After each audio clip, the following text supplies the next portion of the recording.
दौलत ॾिनई कलमे जी दौलत ॾिनई कलमे जी दौलत ॾिनई कलमे जी दौलत ॾिनई मुते रब कुरेबा करोड़े कयई कलमे जी दौलत ॾिनई।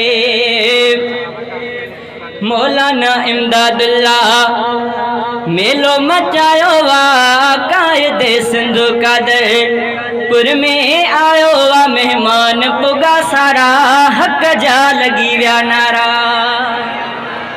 मौलाना इमदादुल्लाह मेलो मचायो वा कायदे सिंध कादरपुर में आयो वा मेहमान पुगा सारा हक जा लगी व्या नारा।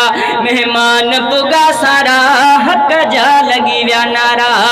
आया कही अजो कादरपुर में दोस्त मुझे शहर में थोड़ा खुदा जा मुखे तन सा मिलायो वा कायदे सिंधु कादरपुर में आयो वा मेहमान पुगा सारा हक जा लगी व्या नारा। मेहमान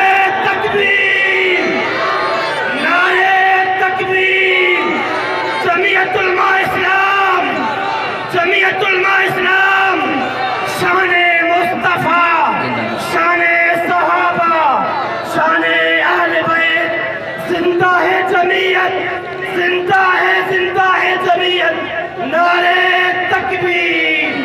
मेहमान ने खे मोट दियने था दिल सा इस्तकबाल करने था।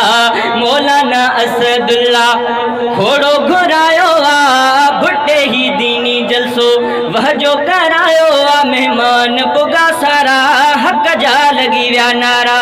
महफिल में मेहमान पुजी व्या आलिम ऐं नात ख़ान पुजी व्या हक जा अजो हित नारा लगी व्या मुखालिफन जा वणई बजी व्या दिल सां ॾेई दावत सभिनी खे घुरायो वा कायदे सिंध कादरपुर में आयो वा मेहमान पुगा सारा हक जा लगी व्या नारा।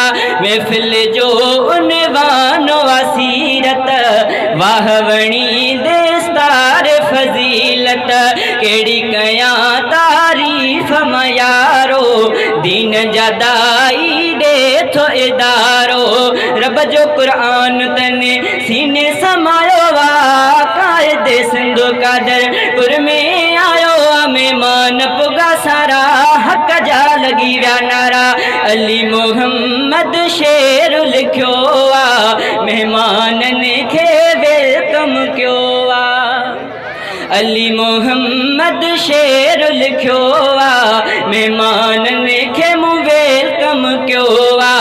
मेहमान जे लाइ मूं शेर बनायो वा शेर बनाए संगड़ महफिल में गायो वा महफिल में गाए जमाअत खे ॿुधायो वा कायदे सिंध कादरपुर में आयो वा मेहमान पुगा सारा हक जा लगी व्या नारा।